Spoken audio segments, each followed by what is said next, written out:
welcome to my channel Disciples Learning, and we are going to start with the mitochondria today. And we discussed about in the last part we discussed about cell organelles, that is endoplasmic reticulum, lysosomes and Golgi apparatus. 3 already हम कर चुके हैं. अब हमें start करना है mitochondria से. So let's start.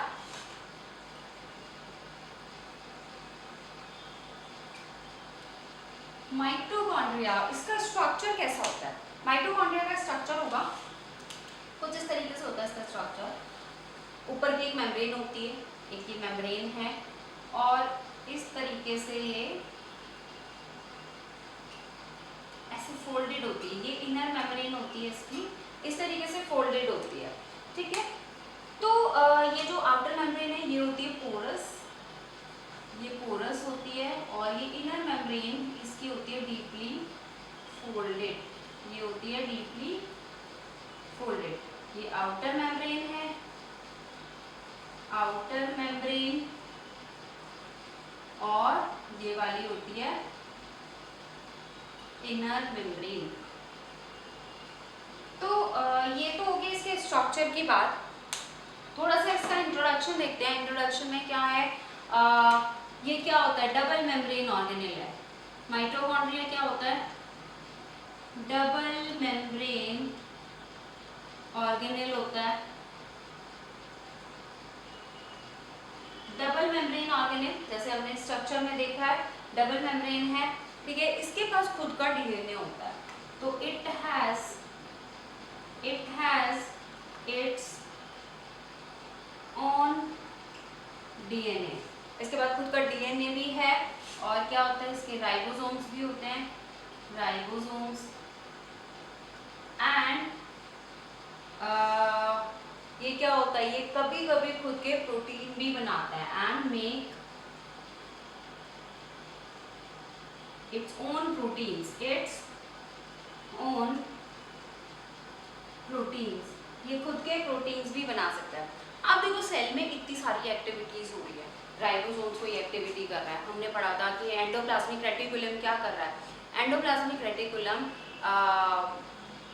जो भी प्रोटीन्स वगैरह प्रोड्यूस कर रहा है, मैन्युफैक्चर कर रहा है, लिपिड्स मैन्युफैक्चर कर रहा है. तो उसको कौन डिस्पैच करने का काम कौन कर रहा है? गोल्जी एपरेटस कर रहा है. तो ये भी क्या है? एक्टिविटीज हो रही ना. तो जो इतनी सारी एक्टिविटीज हो रही हैं इसमें, उनको एनर्जी भी तो चाहिए. जैसे कि हमें एक्टिविटीज करने के लिए कि सुबह हम उठते हैं सोकर, फिर हमें क्या रेडी होना है, स्कूल जाना है, फिर पढ़ाई करनी है, लंच भी करना है, खेल कूद भी करना है. तो इन सब के लिए क्या एनर्जी चाहिए? कहाँ से आ रही है? सेल को एनर्जी कहाँ से मिल रही है? माइटोकॉन्ड्रिया से. तो ये क्या कर सकता है? Mitochondria manufacture produce its own can produce energy. इसको इस तरीके से लिखते हैं ताकि हमें थोड़ा सा ये भी पता चले क्यों चाहिए. Cell requires energy to perform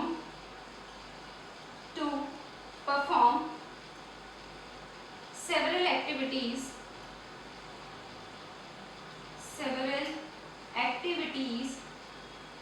and this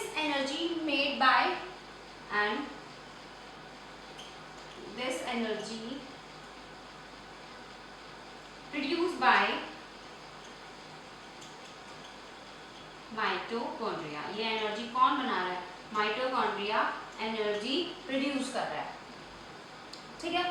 अब इसको इसीलिए ये एनर्जी प्रोड्यूस कर रहा है, इसलिए इसको क्या बोला जाता है? So it is called as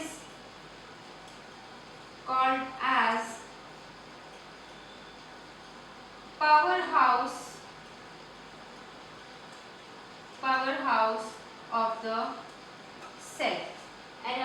इसमें क्या, इसको हम बोल रहे हैं power house of the cell बोल रहे हैं, क्योंकि ये क्या कर रहा है? एनर्जी प्रोड्यूस कर सकता है. तो इसका ये हो गया थोड़ा सा इंट्रोडक्शन. बाकी तो इसमें इंट्रोडक्शन ही है, फंक्शन सिर्फ इसका एनर्जी प्रोड्यूस करना ही है. तो बाकी हम इसी में से क्वेश्चन आंसर भी कर सकते हैं. तो इसका एक नेक्स्ट क्वेश्चन की फॉर्म में एनर्जी प्रोड्यूस कर रहा है. कौन सी फॉर्म में कर रहा है, तो what is the currency of the energy of the mitochondria. तो क्वेश्चन की फॉर्म में इसको लिख लेते हैं, what is the currency of energy. Energy की करेंसी क्या होगी, तो एनर्जी की करेंसी हो जाएगी एटीपी। कौन सी फॉर्म में कर रहा है ये, एटीपी की फॉर्म में। एटीपी की full form adenosine triphosphate, adenosine triphosphate. अब जो ये एडिनोसिन ट्राइफॉस्फेट जो एनर्जी बन रही है, इसमें क्या हो रहा है, ये सेलुलर रेस्पिरेशन की भी साइट है। जो माइटोकॉन्ड्रिया होता है उसमें क्या होता है, सेलुलर रेस्पिरेशन हो रहा है, सेल में जो रेस्पिरेशन होता है उसकी साइट है। तो साइट फॉर द, इस तरीके से लिखेंगे, site for the cellular respiration. ये क्या करता है, सेलुलर रेस्पिरेशन में ऑक्सीजन यूज कर रहा है और कार्बन डाइऑक्साइड रिलीज कर रहा है, ठीक है। तो सेलुलर रेस्पिरेशन की साइट है, ये तो हमें पता ही है। रेस्पिरेशन में क्या हो रहा है, ह्यूमंस में, एनिमल्स में क्या होता है, रेस्पिरेशन में ऑक्सीजन यूज होती है, कार्बन डाइऑक्साइड रिलीज होती है, वो तो हम लिख ही सकते हैं। एटीपी की फॉर्म में वो एनर्जी प्रोड्यूस कर रहा है। उसके बाद नेक्स्ट क्वेश्चन की फॉर्म में इसको पढ़ते हैं, वरना सिंपल भी लिख सकते हैं। What are the two, question है व्हाट आर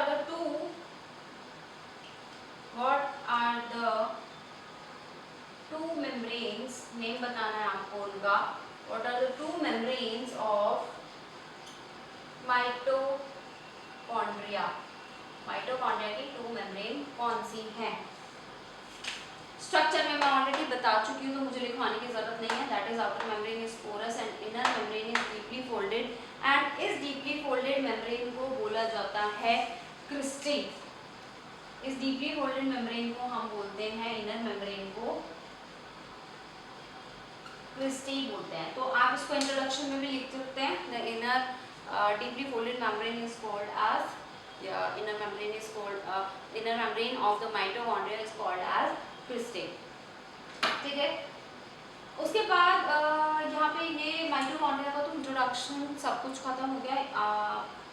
सेलुलर, इसके दो फंक्शन हो जाएंगे, फंक्शन पूछा जाता है तो फंक्शन में आप लिख सकते हैं the site of respiration, responsible for the respiration and responsible for the production of the energy in the form of ATP, and so it is called as a power house of cell.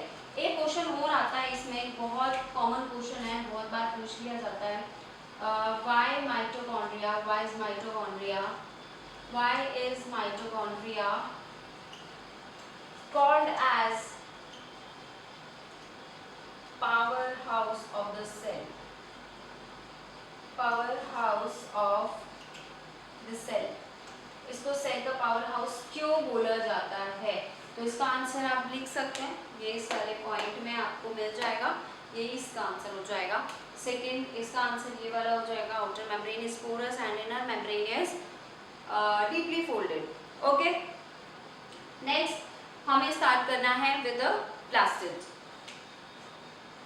तो plastids क्या होते हैं, जब हमने animal cell and plant cell के बारे में पढ़ा था तो उसमें हमने देखा कि जो प्लास्टिड्स हैं मुझसे प्लांट सेल में पाए जाते हैं, तो found in only in plant cells. और ये भी क्या होती है, माइटोकॉन्ड्रिया की तरह ही डबल मेम्ब्रेन होती है। तो इसमें हम क्या लिखेंगे, फर्स्ट पॉइंट तो हो जाएगा डबल मेम्ब्रेन, डबल मेम्ब्रेन है ये भी। सेकेंड पॉइंट उसका हो जाएगा found only in plant cells, ये प्लांट सेल्स में ही मिलती है। इसके ना अब प्लास्टिड्स की भी क्लासिफिकेशन है, जैसे हमने एंडोप्लाज्मिक रेटिकुलम के टाइप्स पढ़े थे, तो प्लास्टिड्स के भी ऐसे ही टाइप्स है। तो इसकी क्लासिफिकेशन किसके बेसिस पर होती है, classification of plastid is depends on the function they perform, जो they play या perform, ओके, जो भी वो फंक्शन प्ले कर रहे हैं उसके बेसिस पर उसकी क्लासिफिकेशन है। तो टू टाइप्स के हैं, chromoplast and chloroplast. Chromoplast and chloro नहीं, क्रोमोप्लास्ट एंड ल्यूकोप्लास्ट दो होते हैं, chromoplast and leucoplast,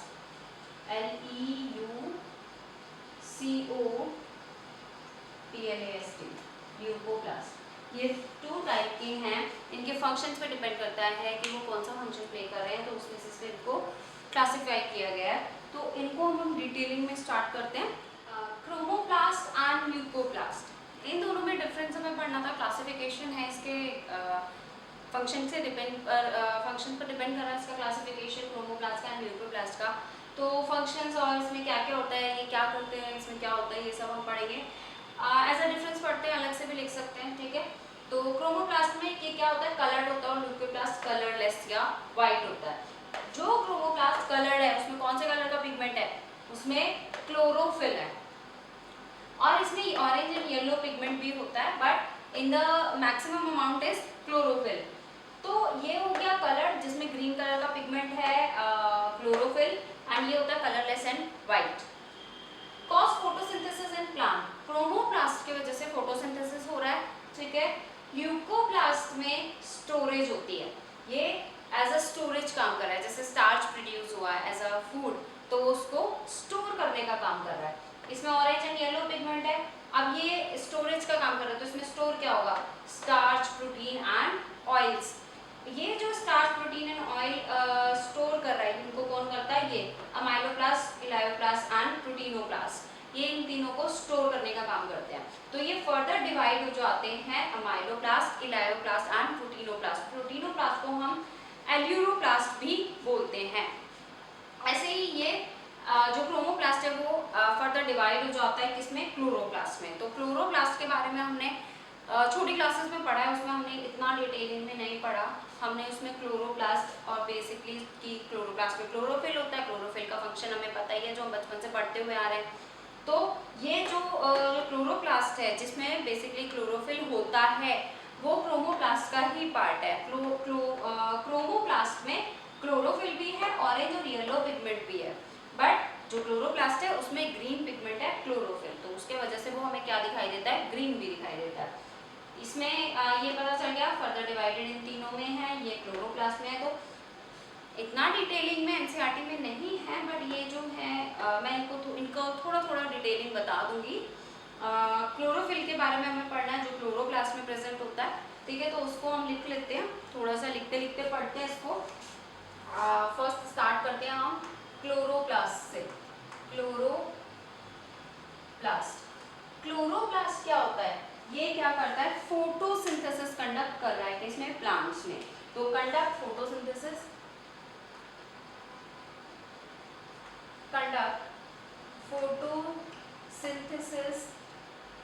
in plants में फोटोसिंथेसिस हो रहा है इनके, इसके वजह से।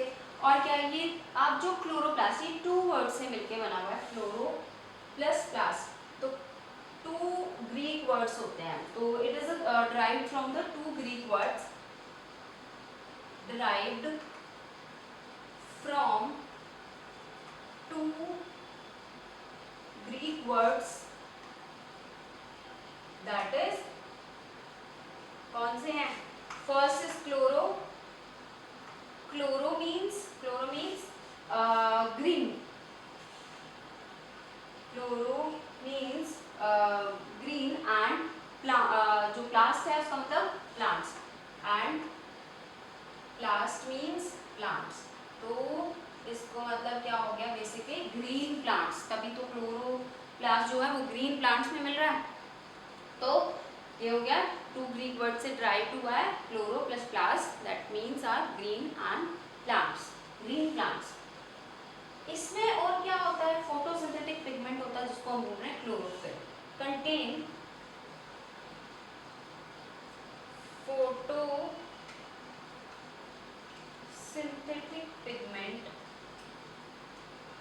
photosynthetic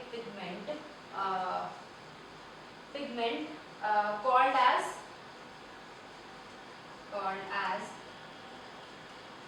chlorophyll, उसको इसमें क्लोरोप्लास्ट में फोटोसिंथेटिक पिगमेंट क्लोरोफिल के साथ साथ और क्या होता है, लिपिड, प्रोटीन्स, कार्बोहाइड्रेट्स, ये सब भी होता है। तो क्लोरोफिल के साथ साथ हम क्या लिखेंगे इसमें, लिपिड्स, डीएनए भी होता है इसमें, कार्बोहाइड्रेट्स भी हैं, कार्बोहाइड्रेट्स, लिपिड्स हो गया, डीएनए हो गया, आरएनए, ग्रेना, ये सब भी इसमें क्या होते हैं, इसी में होते हैं, RNA, grana, thylakoids and stroma. इतना डिटेलिंग में हमें जाना नहीं है, मैं थोड़ा थोड़ा सबके बारे में बता दूंगी कि बेसिकली होता क्या है ये ग्रेना, थाइलाकॉइड्स, स्ट्रोमा, इन सब के बारे में मैं बता दूंगी कि क्या होता है, क्योंकि लिपिड्स, डीएनए, आरएनए, कार्बोहाइड्रेट्स, ये सब तो आप पढ़ते आ रहे हो, तो आप फेमिलियर हो इन वर्ड से। मे बी थाइलाकॉइड्स, ग्रेना और स्ट्रोमा ना पता हो तो इनको भी मैं थोड़ा सा एक्सप्लेन कर दूंगी। अभी के लिए क्लोरोप्लास्ट में क्लोरोफिल होता है, फोटोसिंथेसिस करता है ग्रीन प्लांट्स में, तो उसको हम इसका फंक्शन लिख लेते हैं, क्या होता है इसका फंक्शन, क्या हो जाएगा, सिंपल है, हमें पता है, इतना कुछ नहीं है इसमें, क्योंकि फोटोसिंथेसिस की बात हमने ऊपर ही कर दिया है। तो क्या कर रहा है, ये कंडक्ट कर रहा है फोटोसिंथेसिस, तो सबसे पहला फंक्शन तो ये लिख दोगे, conduct photosynthesis, conduct photosynthesis. Protein synthesis का काम कर रहा है, इसमें प्रोटीन सिंथेसिस भी होते हैं, प्रोटीन सिंथेसिस। और क्या कर रहा है, ऑक्सीजन रिलीज कर रहा है, रिलीज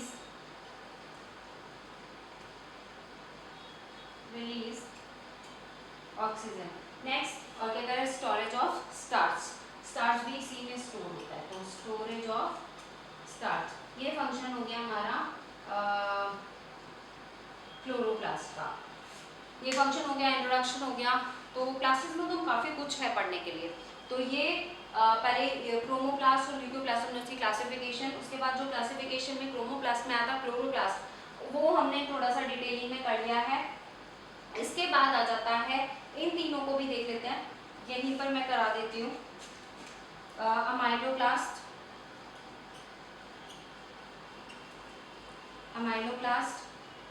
इलायोप्लास्ट और प्रोटीनोप्लास्ट।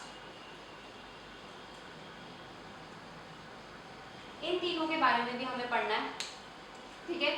ये हो गया क्लोरोप्लास्ट, जो हमने क्रोमोप्लास्ट में पढ़ा था। ल्यूकोप्लास्ट में हमें पढ़ने थे, तो वो कौन कौन से हैं, अमाइलो, इलायो एंड प्रोटीनो। हमें ये पता है कि ये देखो इसमें भी क्या छोटा छोटा पढ़ेंगे, ज़्यादा डिटेलिंग में नहीं, क्योंकि इतना डिटेलिंग में हमें जाना नहीं है थोड़ा सा, क्योंकि ये वर्ड हमने फर्स्ट टाइम जैसे 9th में ही पढ़े हैं, तो हम इसको थोड़ा सा देख लेते हैं ताकि हमें याद रहे कि ये होते क्या है। तो अमाइलोप्लास्ट कहाँ मिलता है, फाउंड इन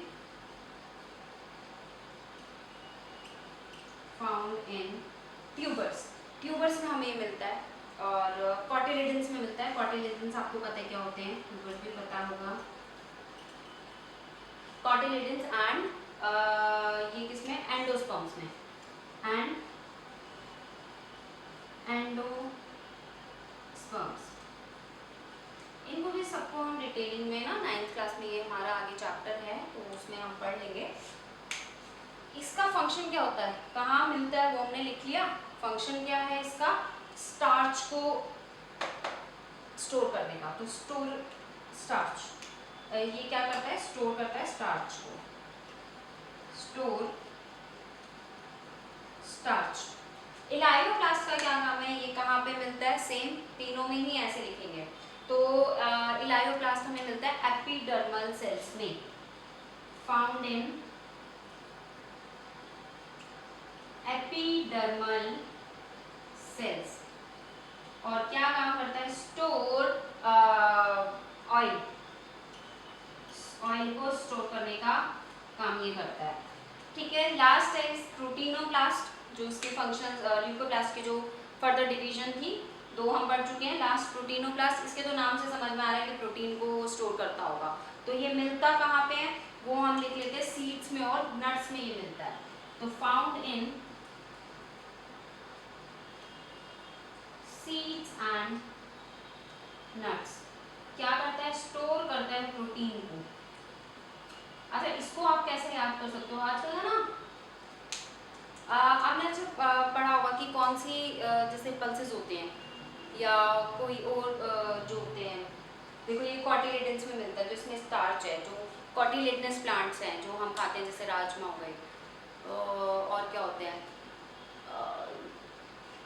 राजमा हो गया, तो उसमें क्या होता है, उसमें स्टार्च होता है क्योंकि वो कॉटिलेडन है, 2 कॉटिलेडनस है ना, तो ये कॉटिलेडन प्लांट में मिलता है। इसको इस तरह से कनेक्ट करके याद रखना है। मे बी एग्जाम में नहीं आएगा, इतना इंपॉर्टेंट ना हो एग्जाम पर्पज से, बट आपको ये याद रखना है ताकि आगे आप जब हायर स्टडीज में जाएंगे उसके लिए पढ़ेंगे तो उसमें वो काम आएगा।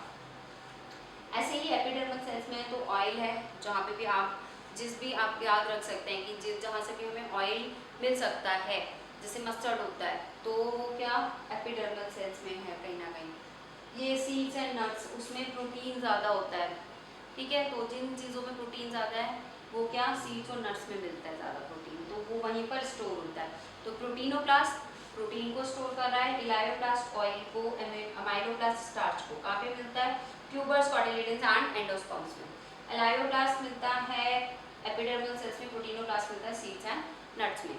ये तो हो गए इनके फर्दर जो डिवीजन था वो हमने इसमें अभी तक पढ़ लिया है।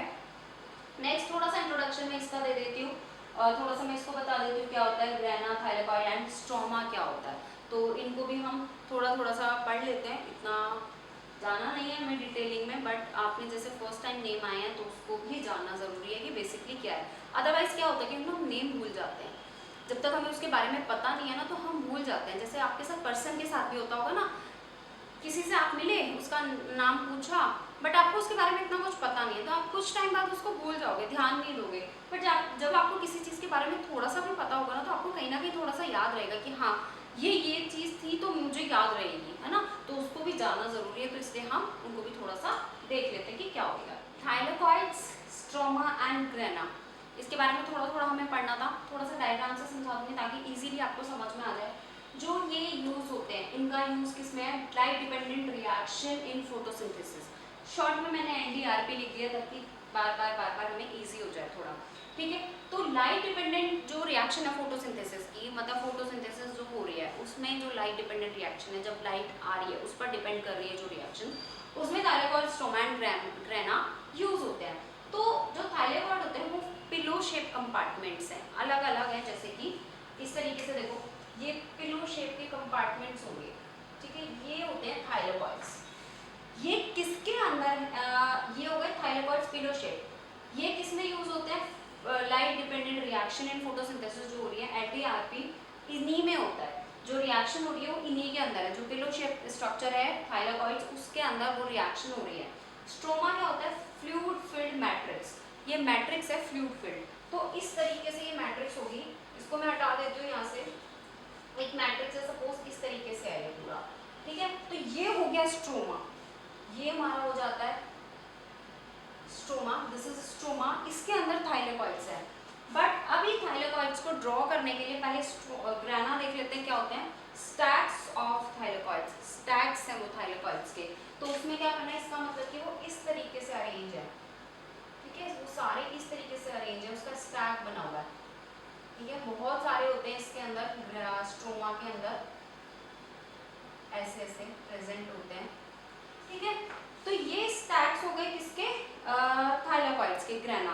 तो इस पूरे को मिलाकर हम बोल रहे हैं ग्रेना, और ये जो सिंगल होता है ये होता है थाइलेकॉइड्स। ये तो हो गया इसका स्ट्रक्चर कि हमें ये है किस तरीके से, क्योंकि देखो मैं सिर्फ पढ़ा देती कि पिलो शेप कंपार्टमेंट्स हैं और फ्लूइड फिल्ड मैट्रिक्स है और स्टैक्स है थाइलेकॉइड के, और ये कहाँ पे प्रेजेंट होते हैं, स्ट्रोमा में, तो हम थोड़ा सा कंफ्यूज हो जाते हैं। तो अब हमें अच्छे से समझ में आ गया कि स्ट्रोमा के अंदर पिलो शेप थाइलेकॉइड्स स्टैक्स की फॉर्म में प्रेजेंट है, स्टैक्स है उनका, उसको पूरे को हम बोलते हैं ग्रेना। ये क्या कर रहा है, उसको लार्ज सरफेस दे रहा है उस रिएक्शन के लिए। जो स्ट्रोमा है वो कलरलेस फ्लूइड है, तो स्ट्रोमा जो है ये पूरा अंदर ये कलरलेस फ्लूइड है। इसमें क्या होते हैं, एंजाइम्स होते हैं, इसमें एंजाइम्स प्रेजेंट होते हैं। ये जो स्ट्रोमा है ये पूरा फ्लूइड फिल्ड रहता है, इसमें एंजाइम्स होते हैं, किसके लिए, जो ये एनडीआरपी हो रही है, जो रिएक्शन हो रही है फोटोसिंथेसिस में, लाइट डिपेंडेंट रिएक्शन, उसके लिए जितने भी एंजाइम्स चाहिए वो इसमें प्रेजेंट होते हैं, स्ट्रोमा में। और ये तो पता चल गया इसके लिए टेक प्लेस कहाँ पर हो रहा है, जो रिएक्शन हो रही है वो किसमें, थायलाकॉइड्स में हो रही है, और ये इसको जो ग्रेना है वो जब इस तरीके से अरेंज हो जाते हैं तो उसको लार्ज सरफेस एरिया मिल जाता है ताकि रिएक्शन और ज़्यादा हो सके। ठीक है, तो इतना सा ही इंट्रोडक्शन था इनका, ज़्यादा हमें डिटेलिंग में नहीं पढ़ना है, और आज के लिए इतना ही रखते हैं। सो नेक्स्ट क्लास में हम स्टार्ट करेंगे विद वैक्यूल्स। वैक्यूल में भी काफ़ी कुछ है पढ़ने के लिए। अगर नेक्स्ट पार्ट में अगर सेल डिवीजन हो पाएगा तो वो, अदरवाइज फिर सेल डिवीजन भी हमें इस चैप्टर में कवर करना है, तो मे बी 1 पार्ट और 2 पार्ट्स के बाद हमें लगेंगे। आज के लिए इतना ही रखते हैं, and if you have any query then please feel free to write in the comment section. Thank you so much.